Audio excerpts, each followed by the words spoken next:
બે દિવસ ચાલેલું છે. ફરીથી રિવિઝન, ખાલી જસ્ટ ક્વિક રિવિઝન જોઈ લો તો સમજન્યુ માટે બીજો શબ્દ કયો હતો? હોમોગેમેટ્સ. અને ત્રીજો શબ્દ આઇસોગેમેટ. ત્રણનો મતલબ સમાન. સમજન્યુ, હોમોગેમેટ, આઇસોગેમેટ. એની અંદર શું હતું કે બે જન્યુ, નરજન્યુ માદાજન્યુ બંને સેમ હોય, સમાન સ્વરૂપ હોય, દેખાવમાં, કદમાં, બધી જ રીતે સમાન હોય તો સમજન્યુ, હોમોગેમેટ, આઇસોગેમેટ. જેમ કે આપણે લીલનું ભણ્યા હતા, જ્યારે મનુષ્યની અંદર કે અન્ય ઉચ્ચ કક્ષાના સજીવો હોય તો એમાં શુક્રકોષ અને અંડકોષ એ બંને અલગ અલગ સાઇઝ હોય. તો એવા જન્યુ હોય એને વિષમજન્યુ કહેવાય, હેટ્રોગેમેટ્સ કહેવાય અથવા એન આઇસોગેમેટ કહેવાય. ત્રણ શબ્દો: વિષમજન્યુ, હેટ્રોગેમેટ અથવા તો એન આઇસોગેમેટ. જનરલી નરજન્યુ ચલિત હોય અને એના માટે ચલ પૂજન્યુ શબ્દ વપરાય. ઇંગ્લિશમાં એન્થરેઝોઇડ શબ્દ વપરાય. એ શુક્રકોષ બી કહેવાય, સ્પર્મ બી કહેવાય. ચાર શબ્દો: ચલપુંજન્યુ, એન્થરેઝોઇડ, શુક્રકોષ, સ્પર્મ. એ જ રીતે જનરલી માદાજન્યુ છે એ અચલિત હોય. જનરલી અમુક અપવાદને બાદ કરતા એ જે માદાજન્યુ હોય, અચલિત હોય, એને અંડકોષ કહેવાય, એગ કહેવાય, ઓવિયમ કહેવાય.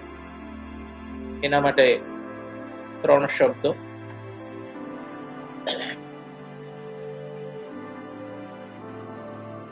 ત્યારબાદ આપણે ભણ્યા હતા દ્વિલિંગી અને એકલિંગી.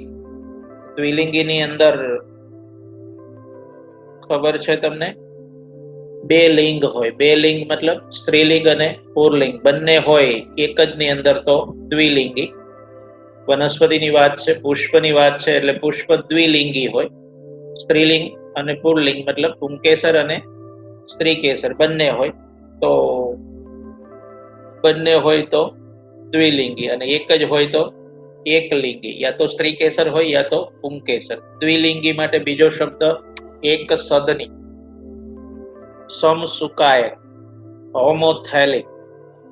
દ્વિલિંગી, એક સદની, સમસુકાયક, હોમોથેલિક. આટલું જ યાદ રાખવાનું.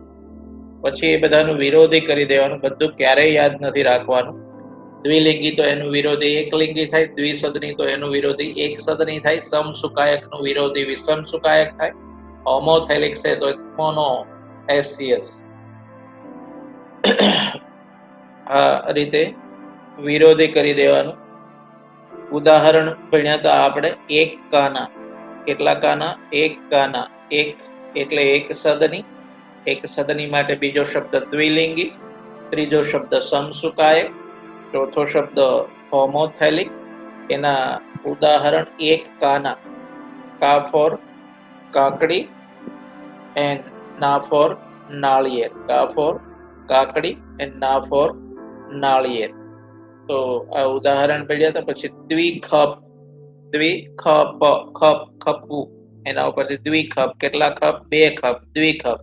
દ્વિ એટલે દ્વિસદની, ખ એટલે ખજૂર અને પ એટલે પપૈયું. તો આ ઉદાહરણ હતા. ત્યારબાદ આપણે ભણ્યા હતા પ્રાણીઓમાં. આ વનસ્પતિની વાત એકલિંગી દ્વિલિંગી. પ્રાણીઓની અંદર બી દ્વિલિંગી એકલિંગી હોય. દ્વિલિંગી માટે બીજો શબ્દ ઉભયલિંગી, ત્રીજો શબ્દ હર્માફ્રોડાઇટ્સ. હર્માફ્રોડાઇટ્સ. ત્રીજો શબ્દ હર્માફ્રોડાઇટ્સ. તો ઉદાહરણ એના ઉભયલિંગીના, દ્વિલિંગીના, હર્માફ્રોડાઇટ્સના ભણ્યા આપણે. અવાજ ચક્રુ. અવાજ ચક્રુ. અ ફોર અળસિયું, આ ફોર વાદળી, જ ફોર જળો, અવાજ ચક્રુ, ચપટા કૃમિ. આ પ્રશ્ન સૌથી અગત્યનો નીચે જળો વિશે પૂછાય, યા તો વાદળી વિશે પૂછાય, યા તો અળસિયા વિશે પૂછાય, યા તો ચપટા કૃમિ વિશે પૂછાય. કેવું છે? લિંગી છે, ઉભયલિંગી છે? એ રીતના ઓપ્શન આપે એટલે અવાજ ચક્રુ. અવાજ ચક્રુ. ઉભયલિંગી, દ્વિલિંગી, હર્માફ્રોડાઇટ્સ. જનરલી પિતૃદેહ છે એ દ્વિલિંગીની અંદર દ્વિકીય હોય અને એમાંથી અર્ધીકરણ થાય અને એમાંથી જન્યુનું નિર્માણ થાય એટલે જન્યુ એકકીય બને જનરલી. અને અમુક અપવાદમાં એકકીય પિતૃ બી હોય ને એકકીય પિતૃ હોય તો એમાંથી જન્યુનું સર્જન થાય ત્યારે સમવિભાજન થાય, અર્ધીકરણ નથી થતું. એટલે પિતૃમાં એન અને સંતતિમાં બી એન. આ ની અંદર જે આ કારાની લીલનું ઉદાહરણ છે આકૃતિ, આ સૌથી અગત્યની આકૃતિ છે. કારાની અંદર અંડજન્યુધાની ઉપર છે, ભૂજન્યુધાની નીચે છે, અથવા તો માદા જાતિ અંગ ઉપર છે, નર જાતિ અંગ નીચે છે. જનરલી બધી વનસ્પતિમાં ઊંધું હોય, નર જાતિ અંગ ઉપર હોય, માદા જાતિ નીચે હોય. કારામાં અપવાદ છે એટલે તમને આપ્યું. અપવાદ હોય એ પૂછાય જ મેક્સિમમ પોસિબિલિટી. અને બધા બાળકો જે નોર્મલી બધા સદીઓમાં હોય એવું જ કરે કે પૂજન્ય ઉપર અને નર માદાજન્યુ નીચે એવું કરે, પણ આમાં ઊંધું છે. અંડજન્યુધાની ઉપર અને પૂજન્યુધાની નીચે, એટલે સંભાળજો, ખાસ પૂછાય. આનો એમસીક્યુ બી મેં તમને કીધું, ફિનિક્સ ની અંદર છે સ્ત્રી જન્યુધાની દર. અહીંયા એ છે, અહીંયા બી છે, અહીંયા સી છે અને અહીંયા ડી છે. ડી એટલે મૂલાંગો છે. આ સ્ત્રી જન્યુધાની દર અને પુંજન્યુધાની દરમાં બેયમાં તફાવત તમે જુઓ, બેયની બોર્ડર જુઓ. આમાં પાતળા રેસા છે, તંતુ છે, આમાં કરકરિયા વાળી ડિઝાઇન છે પરથી. બાકી કોઈ તફાવત નહીં. આ દેહ છે, બંનેનો આ દેહ છે એટલે સુકાયક કહેવાય. અહીંયા નાનો ખાડા જેવી રચના છે, પ્યાલા જેવી મૂળની ઉપર, એને કુડમલી કહેવાય. કુડમલી. તો આ સૌથી અગત્યનું છે, પૂછાઈ શકે. 11 સાયન્સમાં બી છે ને 12 સાયન્સમાં બી છે. આ બંને નું ખાસ નામ નિર્દેશ જોઈ લેજો. પુંકેસર અને સ્ત્રીકેસર ની અંદર આપણે જોયું હતું, અહીંયા નીચે જે છે એ પ્યાલા જેવી રચના એ બીજાશય છે અને આ નળી છે એ પરાગ વાહિની છે. પછી પુંકેસર ની અંદર આ ઉપરનો ભાગ છે એ પરાગાશય છે, એમાં પરાગરજ પેદા થશે, પછી એ પરાગાસન ઉપર આવશે અને આસન જમાવશે. તો એ ક્રિયાને આપણે પરાગનયન તરીકે ભણીશું આગળ, આ ચેપ્ટરમાં બી અને આના પછીના ચેપ્ટરમાં બી. આમાં બંને યાદ રાખવાની જરૂર નથી, એક સાઈડ કોઈ પકડી રહેવાની છે. મનુષ્ય છે 46, આ 23 જિંદગીમાં યાદ નહીં રાખવાનું, એ અડધા કરી દેવાના છે. એટલે કોઈ એક સાઈડ યાદ રાખવાની, યા તો ડબલ વાળું યાદ રાખો, યા તો હાફ વાળું યાદ રાખો, 2n વાળું યા તો n વાળું, કોઈ એક સાઈડ યાદ રાખી લેવાની. મનુષ્ય 46, ઘર માખી 12, ઉંદર 42 અને કૂતરો 78. આ 4 વસ્તુ તૈયાર થઈ જાય, સડસડાટ. પછી બીજી 4 વસ્તુ કરવાની, પછી પાછી 8 8 બોલવાની. બિલાડી 38, ફળમાખી 8, ઓફિયોગ્લોસમ અથવા તો ત્રિઅંગી 1260, પછી સફરજન 34. તો આ 4 વસ્તુ કરી લેવાની, પછી પાછી 8 8 વસ્તુ એક સાથે બોલવાની. ત્યારબાદ ચોખા તો 24, પછી મકાઈ તો 20, પછી બટાટા તો 48, પછી પતંગિયું 380. 4 પાછા કરી લેવાના અને ત્યારબાદ પાછા બધા એક સાથે 12 12 બોલી જવાનું. ડુંગળી 16. તો આ બધા એક જ લાઈન યાદ રાખવાની, સિંગલ, ડબલ વાળી, મતલબ 2n વાળી. પેલી સામેની સાઈડ ક્યારેય યાદ રાખવાની જરૂર નથી. એટલે ખાસ દરરોજ બોલ કરજો. આમાંથી એમસીક્યુ બધી જ રેફરન્સ બુકમાં છે. જન્યુ વહન, તો જન્યુ વહન જનરલી નરજન્યુનું વહન થતું હોય, માદાજન્યુ ત્યાં હોય, અચલિત હોય. જનરલી નરજન્યુ ચલિત હોય અને એના વહન માટે કંઈક ને કંઈક માધ્યમ જોઈએ. એ માધ્યમ આપણે ભણ્યા હતા, લીલ છે, ફંગસ છે. તો એની અંદર બંને જન્યુ ચલિત હોય, નરજન્યુ બી ચલિત હોય અને માદાજન્યુ બી ચલિત હોય. એ અપવાદ છે, બાકી જનરલી 90% નરજન્યુ ચલિત હોય. ફૂલીમાં બંને જન્યુ ચલિત હોય, ફૂગ અને લીલ બંને જન્યુ ચલિત, નરજન્યુ બી ચલિત, માદાજન્યુ બી ચલિત ફૂલીમાં. એટલે આનો એમસીક્યુ પૂછાય તો તમને ફૂગનું ન પૂછાય, લીલનું ન પૂછાય. તમને ફૂગનું કોઈ નામ આપે, લીલનું કોઈ નામ આપે, લીલના પ્રકાર તમને ખબર છે અલગ અલગ, ફૂગના પ્રકાર તમને ખબર છે અલગ અલગ, એ દરેકના ઉદાહરણ બી ખબર છે. એ ટાઇટલથી પૂછાય કે એમાં જન્યુ કેવા હોય, તો ચલિત હોય નરજન્યુ અને માદાજન્યુ બંને ચલિત હોય. તો માધ્યમની જરૂર પડે તો લીલ છે, દ્વિઅંગી છે અને ત્રિઅંગી છે. તો એમાં જન્યુના વહન માટે પાણીના માધ્યમ ની જરૂર હોય. પાણીનું માધ્યમ મળે તો જ નરજન્યુ અને માદાજન્યુનું વહન થાય. અમુકમાં નરજન્યુનું વહન થવું જરૂરી હોય, અમુકમાં બંનેનું વહન થવું જરૂરી હોય. જેમ કે ફૂલીમાં છે એમાં બંનેનું વહન થાય, ત્યારે ફૂલી સિવાયના જે સજીવો છે તો એમાં કોઈ એક નરજન્યુનું વહન થતું હોય. આ બી આપણે ક્લાસ લેક્ચરમાં ભણ્યા, તમને યાદ છે, ક્વિક રિવિઝન આપણે જોયું. અહીંયા નરજન્યુઓ એ પરાગરજ ની અંદર હોય અને પરાગરજ ની અંદર વિકાસ થતા થતા નરજન્યુ બને. 2 નરજન્યુ જનરલી બને આપણી બુક પ્રમાણે. બાકી એકચ્યુઅલી 3 બી બનતા હોય, પણ આપણી બુક પ્રમાણે જે કેપ્સેલા આવૃત બીજધારીનું જ આમાં બધું આપેલું છે સેકન્ડ ચેપ્ટરમાં. પરાગરજ વિશે ડિટેલમાં આપેલું છે, એટલે એમાં 2 જ નરજન્યુ આપેલા છે. હકીકતમાં 3 બી બનતા હોય, પણ એ અલગ પ્રકારની વનસ્પતિમાં, એ આપણે સેકન્ડ ચેપ્ટરમાં જોઈશું. તો નરજન્યુઓનું અને અંડક એ અંડકોષનું વહન કરે, પરાગરજ નરજન્યુનું વહન કરે. તો પૂછાય પરાગરજ ખાલી જગ્યાનું વહન કરે, નરજન્યુ અંડરલાઈન કરી લેજો. અંડકોષ એ અંડકોષનું વહન કરે, અંડકોષ ખાલી જગ્યાનું વહન કરે. અંડક એ ખાલી જગ્યાનું વહન કરે તો અંડકોષનું વહન કરે. પરાગરજ એ ખાલી જગ્યાનું વહન કરે તો નરજન્યુનું વહન કરે. બંને ખાલી જગ્યા, મતલબ MCQ પૂછાઈ શકે તો અંડરલાઈન કરી લેજો. પરાગરજ કોનું વહન કરે? નરજન્યુનું. અંડક કોનું વહન કરે? અંડકોષનું વહન કરે.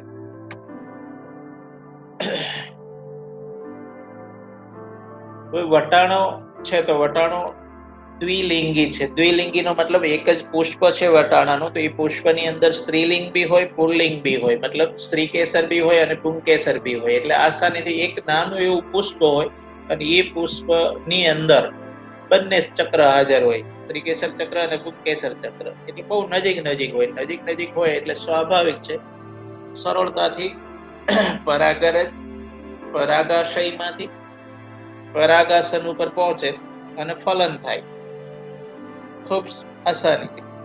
પણ કોઈ કોઈ વનસ્પતિ એવી હોય કે એક લિંગી હોય, તો દૂર દૂર હોય. એમ પુંકેસર અલગ પુષ્પમાં હોય, સ્ત્રીકેસર અલગ પુષ્પમાં હોય, વનસ્પતિ અલગ અલગ હોય. તો એવા સંજોગોમાં પવન દ્વારા, કીટકો દ્વારા, પાણી દ્વારા, પક્ષી દ્વારા, જંતુ દ્વારા,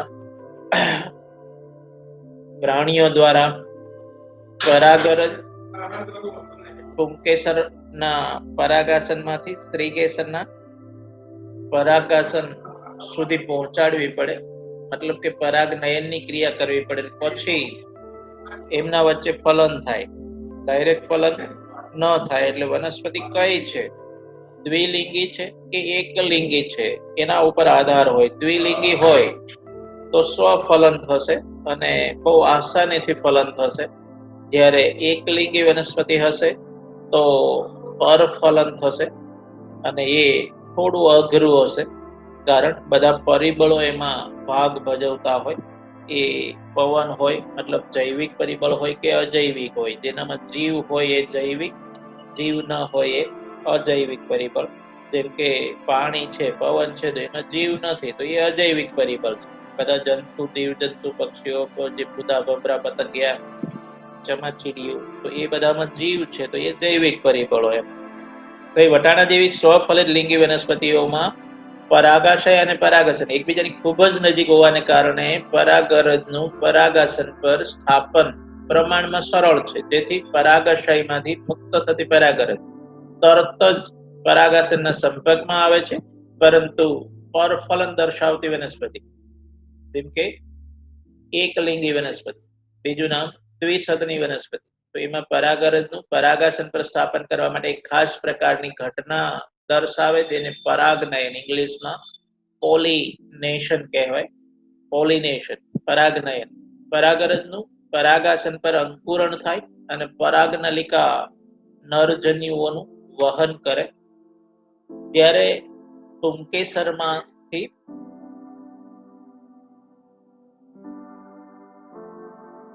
પુંકેસરમાંથી પરાગરજ છૂટી પડે, મુક્ત થાય, પછી પરાગનયનની ક્રિયા દ્વારા પરાગાસન ઉપર આસન જમાવે. આસન જમાવ્યા પછી પરાગરજમાં એક નાનું છિદ્ર હોય બહારના આવરણમાં. એ છિદ્ર માંથી એક નળી બહાર નીકળે. એ નળીને પરાગનલિકા કહેવાય અને એની અંદર 2 નરજન્યુ હોય. આગળના ભાગે વાનસ્પતિક કોષ અથવા તો નાલ કોષ હોય અને અંદર બે નરજન્યુ હોય, જે સેકન્ડ ચેપ્ટરમાં આપણે ભણીશું. પરાગનલિકા કઈ રીતે આવે બહાર. પરાગરજ જનરલી ગોળાકાર હોય, બધા અલગ અલગ હોય અપવાદ એમાં બી, પણ જનરલી ગોળાકાર સમજી લો. તો એમાં બહારનું આવરણ છે એ સ્પોરોપોલેનિન નું હોય, સખત હોય, મજબૂત હોય. એના કોઈ ઉત્સેચકો બી એનું કશું બગાડી શકે નહીં. ગમે તેવું તાપમાન હોય, ઠંડી હોય, શિયાળો, ઉનાળો, ચોમાસું, વરસાદ હોય, પવન હોય, કશું જ એને થાય નહીં. એટલું જબરજસ્ત મજબૂત આવે સ્પોરોપોલેનિન.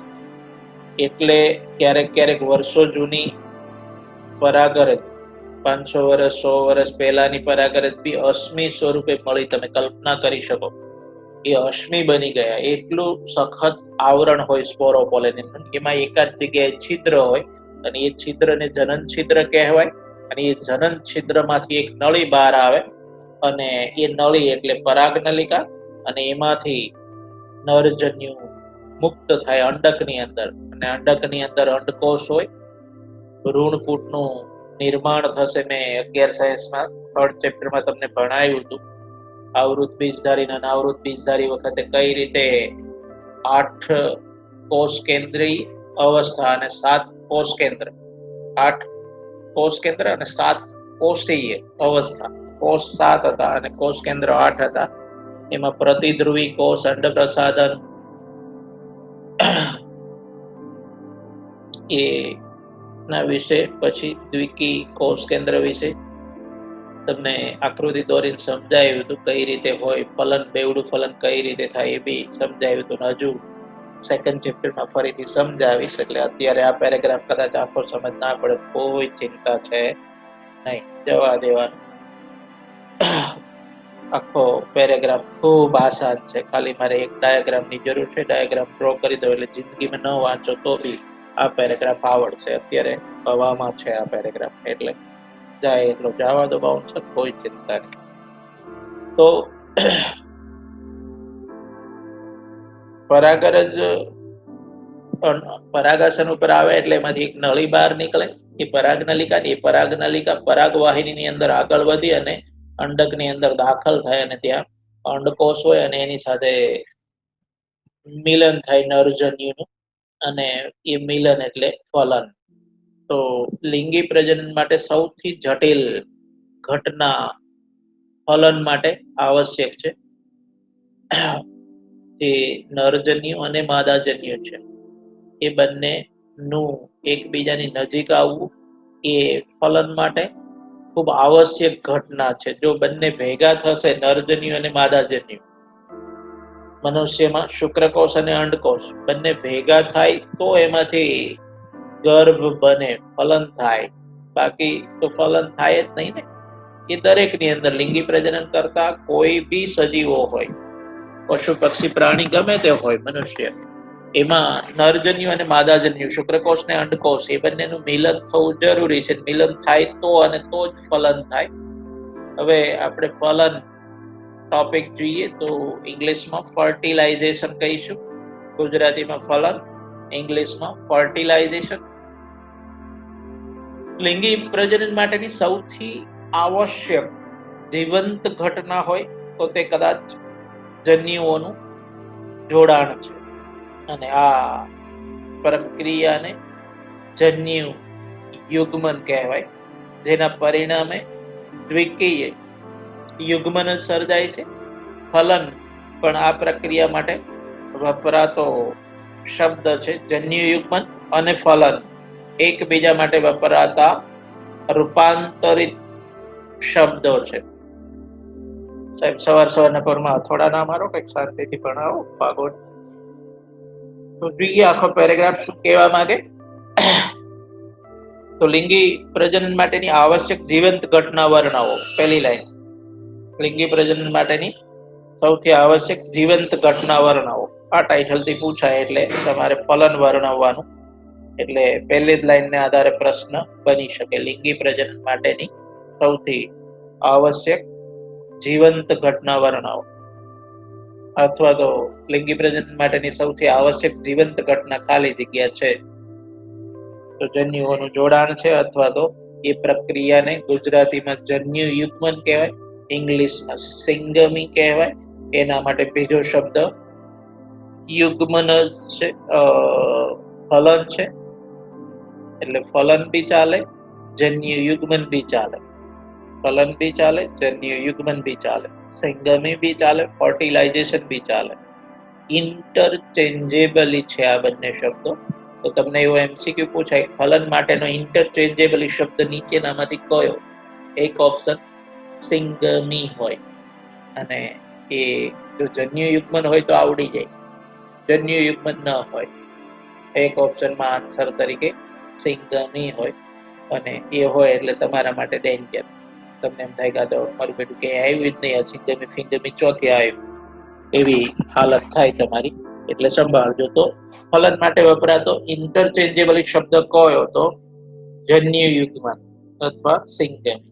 અને આનાથી ઊંધું પૂછાય, જન્યુ યુગ્મન માટે નીચેનામાંથી ઇન્ટરચેન્જેબલી શબ્દ કયો? તો ફલન અથવા તો ફર્ટિલાઇઝેશન ઓપ્શન હોય. અથવા તો સિંગમી માટે વપરાતો રૂપાંતરિત શબ્દ કયો? ઇન્ટરચેન્જેબલી ના બદલે રૂપાંતરિત શબ્દ વપરાય. ટૂંકમાં આ બંને સમાનાર્થી છે. જન્યુ યુગ્મન માટે ફલન વપરાય અને ફલન માટે જન્યુ યુગ્મન વપરાય. એમાં નરજન્યુ અને માદાજન્યુ બંને ભેગા થાય. નરજન્યુનો એન આવે, માદાજન્યુનો એન આવે, એટલે બે ભેગા થવાથી 2n થાય. અને એ 2n એટલે યુગ્મન જ. 2n છે એટલે એને ડાઇપ્લોઇડ ઝાયગોટ કહેવાય. યુગ્મન જ ને ડાઇપ્લોઇડ ઝાયગોટ કહેવાય. ઝાયગોટ એટલે યુગ્મન જ. તો ડાઇપ્લોઇડ છે મતલબ 2n છે એટલે ડાઇપ્લોઇડ. ડાઇપ્લોઇડ ઝાયગોટ એ શબ્દ એના માટે વપરાય. હવે જનરલી 90% તો નરજન્યુ માદાજન્યુ બંને ભેગા થતા જ હોય, પણ અમુક અપવાદ બી હોય.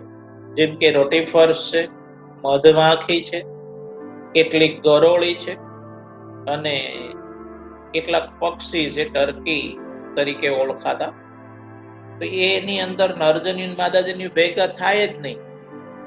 માદાજન્યુ એકલું જ વિકાસ પામે અને એમાંથી નવો સજીવ સર્જાય.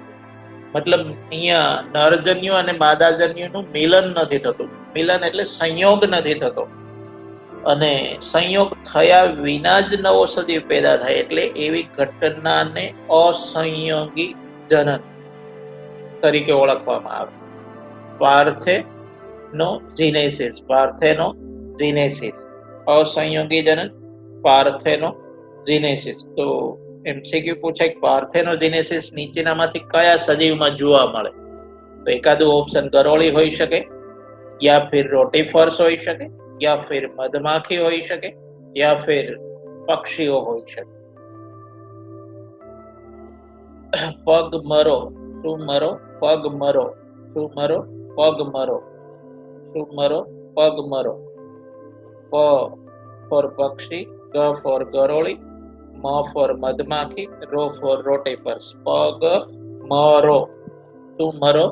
પગમરો. કોણ મરો? પગમરો. હાથ નહીં, હાથ પગ ના મરો, ખાલી પગ મરો. પ ફોર પક્ષી, ગ ફોર ગરોળી, મ ફોર મધમાખી અને રોટીફર્સ. તો આ સજીવો છે તો એમાં અસંયોગી જનન જોવા મળે. અસંયોગ એટલે સંયોગ ન થાય, સંયોગ એટલે મિલન ન થાય. નરજન્યુ અને માદાજન્યુ, શુક્રકોષ અને અંડકોષ, એનું મિલન થયા વિના, સંયોગ થયા વિના માદાજન્યુ એકલું જ હોય, એમાંથી નવો સજીવ પેદા થાય. એટલે અસંયોગી જનન ઘટના ગુજરાતીમાં, ઇંગ્લિશમાં પાર્થેનોજીનેસિસ. ઇંગ્લિશમાં પાર્થેનોજીનેસિસ, ગુજરાતીમાં અસંયોગી જનન. પગ મરો. શું મરો? પગ મરો. હાથ પગ ના મરો, ખાલી પગ મરો. શું મરો? પગ મરો. પ ફોર પક્ષીઓ, ગ ફોર ગરોળીઓ, મ ફોર મધમાખી, રો ફોર રોટીફર્સ. સાઈડમાં અહીંયા ક્યાંક લખી રાખજો, અથવા તો મટીરિયલ કઈ ચોપડો હોય તો ચોપડામાં લખી રાખજો. પગ મરો અસંયોગી જનન. અસંયોગી જનનમાં પગ મરો. પગ મરો શેમાં? અસંયોગી જનન. આ બી બોર્ડમાં પૂછાયેલો એમસીક્યુ, સૌથી મોસ્ટ એમસીક્યુ પૂછાય એવો છે. આ ચાર સજીવ માંથી ગમે તે આપે. સંયોગી જનનનું પૂછાય, અથવા તો મધમાખીમાં નીચેનામાંથી કયા પ્રકારનું પ્રજનન જોવા મળે તો અસંયોગી જનન, એવું બી પૂછાય શકે.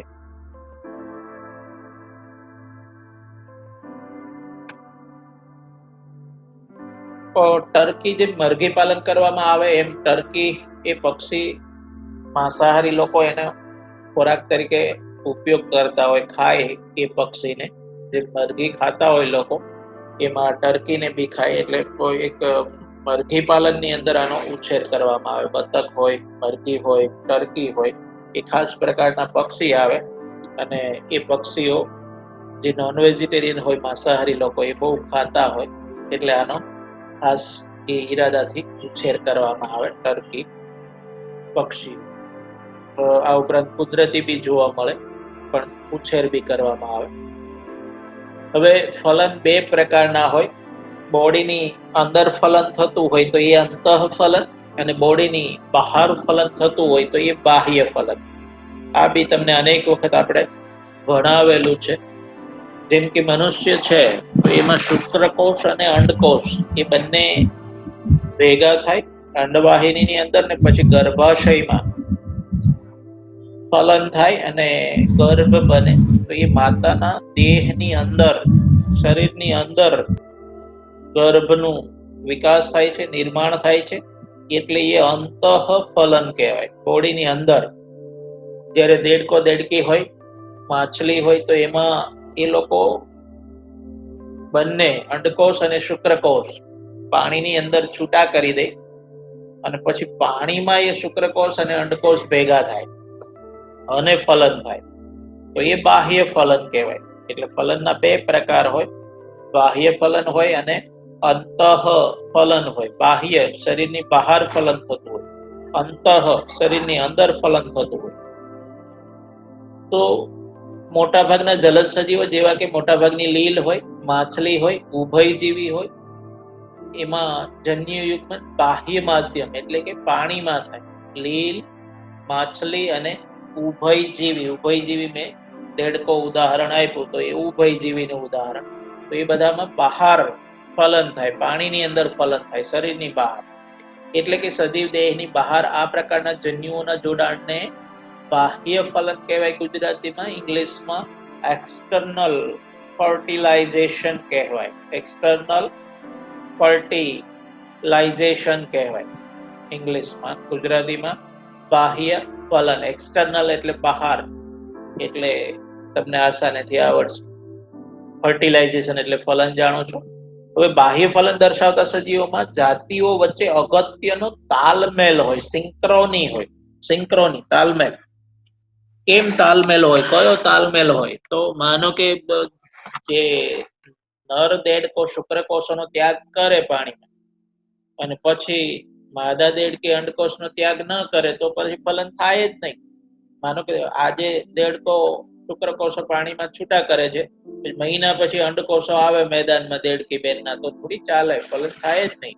એટલે એ બંને વચ્ચે તાલમેલ હોય, એનો મતલબ કે જ્યારે દેડકો શુક્રકોષ મુક્ત કરે છે, ત્યારે દેડકી અંડકોષ મુક્ત કરવી જ જોઈએ, અને કરે જ, તો જ એનું ફલન થાય, બાકી થાય જ નહીં. અને એ બી લાખો કરોડોની સંખ્યામાં હોય. કેમ હોય? માની લો કે માછલી છે, તો માછલી ઈંડા મૂકે છે, તો એક આખી મુઠ્ઠી ભરાય એટલા કે ખોબો ભરાય એટલા ઈંડા હોય. એક ખોબામાં આવે એટલા ઈંડા. અને એ ઈંડાનો માંસાહારી લોકો ખાય બી છે, ખોરાક તરીકે એનો ઉપયોગ કરે. એ ઈંડાનો એને કોઈને કોઈ પ્રોસેસ કરી અને એ ઈંડા જે માછલીના છે, એ માંસાહારી લોકો ખાતા હોય. મુઠ્ઠીમાં આવે એટલા, ખોબામાં ભરાય એટલા ઈંડા હોય. અને માછીમારી લોકો અમુક જગ્યાએથી એનો શોધી અને પકડી પછી એનો કઈ ને કઈ ખોરાક તરીકે ઉપયોગ કરે. આ ઉપરાંત બીજી, સમુદ્ર આટલો વિશાળ છે ને અબજો ખરવોની સંખ્યામાં સજીવો છે, પણ એની અંદર જીવો જીવસ્ય ભોજનમનો સિદ્ધાંત ચાલતો હોય. દરેક મોટી માછલી નાની માછલીને ખાય, એનાથી નાની એનાથી નાનીને ખાય, એનાથી નાની એનાથી નાનીને ખાય. સજીવો બધા જ, માછલી ઉપરાંત બી અનેક પ્રકારના સજીવો છે દરિયાની અંદર. તમે national geography, discovery animal planet એ બધી ચેનલો જુઓ તો જે સમુદ્રની અંદર કેટલા પ્રકારની વિવિધતા છે, અનબિલિવેબલ વિવિધતા. તમે કલ્પના ના કરી શકો એવા એવા સજીવો હોય.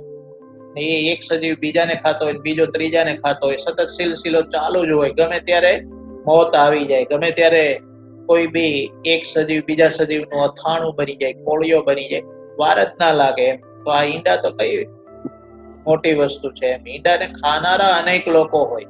જે નાના હજી ઉગીને ઊભી થઈ હોય માછલી કે ટેડપોલ, દેડકાનું નાનું બચ્ચું, કે અન્ય કોઈ કાચબા હોય કે અન્ય પ્રકારના જીવો હોય જેના બચ્ચા હજુ તો ઉગીને ઊભા થયા હોય, તો એ ઈંડાને જ શોધતા હોય.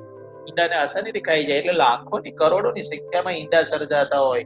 શુક્રકોષ ને અંડકોષ, એને હું ઈંડા કહું છું. એ ઈંડા હજુ ફલન થયા પહેલા જ ખવાઈ જતા હોય 50%, 60%. ફલન થયા પછી નાના બચ્ચા બને તો એ બચ્ચા બી અનેક ખવાઈ જતા હોય. એટલે પુષ્કળ સંખ્યામાં સંતતિ સર્જાય, એમાં નરજન્યુ માદાજન્યુ સર્જાય કે જોખમ પુષ્કળ છે.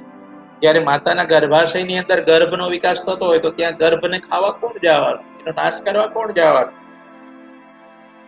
એ સેફ છે, જોખમ ઓછું છે. એટલે એકાદ બે સજીવ સર્જાય. કોઈની અંદર એક સજીવ હોય, જેમ કે આપણે મનુષ્યમાં છે જનરલી એક હોય, હાથી સિંહમાં જનરલી એક હોય હાથીમાં. પણ સિંહ છે, દીપડા છે, તો એમાં બબે ચાર બચ્ચા હોય. કૂતરી છે નક્કી ના હોય, 7-8 હોય. ભૂંડ છે 10 ની આસપાસ જ હોય, ડઝનમાં જ વાત હોય. ભૂંડ, ઉંદર કેટલા બચ્ચા, એમાં બી પુષ્કળ બચ્ચા. વર્ષમાં 3 વખત બચ્ચાને જન્મ આપે. ભૂંડ છે, ઉંદર છે, 3 વખત નક્કી જ નહીં એમ. અને એ બી ડઝન. એટલે એક વર્ષમાં ડઝન તેરી 36, 12 તેરી 36. એક જ વર્ષમાં એક કપલ 36 બચ્ચાને બહાર કાઢે, જન્મ આપે. એટલે એની વસ્તી પુષ્કળ વધે. તો અહીંયા બાહ્ય ફલન થાય એમાં જોખમ છે, જબરજસ્ત જોખમ છે. ક્યારે કોનો કોળિયો બની જાય કશું નક્કી જ નહીં એમ.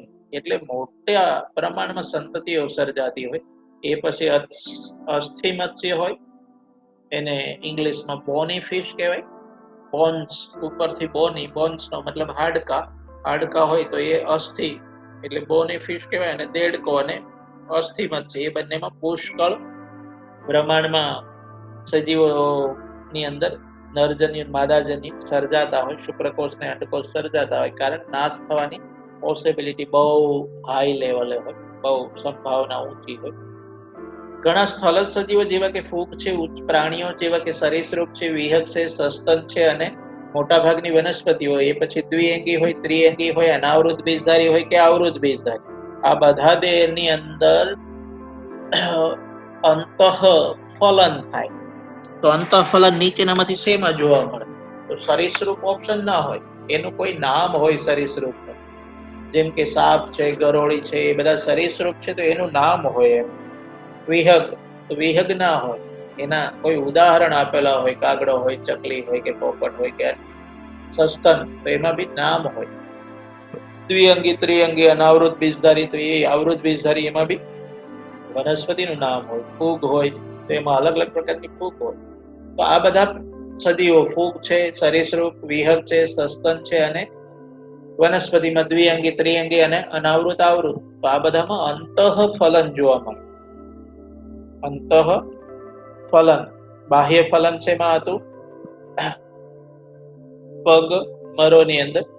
તો અહીં અંતઃફલન શેની અંદર છે એ તમે જાણો છો. તો આ બધા સજીવોમાં અંડકોષ માદાના દેહની અંદર સર્જાય, જ્યાં તેઓનું નરજન્યુ સાથે જોડાણ થાય. અને અંતઃફલન દર્શાવતા સજીવોમાં નરજન્યુ ચલિત હોય અને જોડાણ માટે અંડકોષ સુધી પહોંચે. અહીં પણ મોટી સંખ્યામાં શુક્રકોષો સર્જાય, પરંતુ અંડકોષોની સંખ્યા ઘણી ઓછી હોય. કારણ જોખમ બહુ ઓછું હોય. એટલે બીજધારી વનસ્પતિઓમાં અચલિત નરજન્યુઓ પરાગનલિકાઓ દ્વારા માદાજન્યુ સુધી વહન પામે છે. અહીંયા શબ્દ મને અચલિત થોડો ડાઉટફુલ લાગે છે. બીજધારી વનસ્પતિઓમાં અચલિત નરજન્યુ ઓલવેઝ ચલિત હોય. અચલિત શબ્દ વાપર્યો, પાછો અહીંયા વહન શબ્દ વાપર્યો. હવે આ બંને વિરોધાભાસી છે, એટલે આ મને થોડું ડાઉટફુલ લાગે. અચલિત ન હોવું જોઈએ, અહીંયા ચલિત હોવું જોઈએ. બીજધારી વનસ્પતિઓમાં ચલિત નરજન્યુ. પરાગનલિકા દ્વારા માદાજન્ય સુધી વહન પામે. કારણ ચલિત હોય તો જ વહન પામે. અહીંયા તો અચલિત શબ્દ વાપર્યો એટલે આ થોડું મને ડાઉટફુલ લાગે છે. લેખકની થોડી ભૂલ હોઈ શકે એવું છે. તો બીજધારી વનસ્પતિની અંદર અહીંયા ચલિત હોવું જોઈએ. ચલિત નરજન્યુ પરાગનલિકા દ્વારા માદાજન્ય